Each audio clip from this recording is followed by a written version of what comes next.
खमंग वाफाळती डाळ खिचडी बनवण्यासाठी 1 वाटी तांदूळ, अर्धी वाटी सालीसकट मुगाची डाळ एका कुकरमध्ये घालून 2 ते 3 वेळा स्वच्छ पाण्याने धुवून घ्यायची।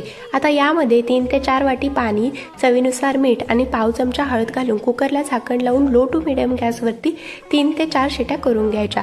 कढईमध्ये 2 चमचे तेल चांगलं गरम करून यामध्ये पाव चमचा मोहरी, अर्धा चमचा जिरे, 5 ते 6 कढीपत्त्याची पानं घालून चांगली खमंग फोडणी तयार करून घ्यायची।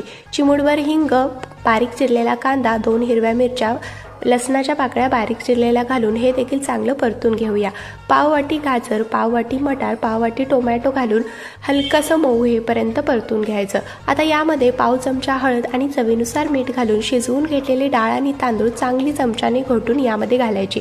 गरजेनुसार पाणी घालून 2 मिनिटं याची वाफ काढून घेऊया।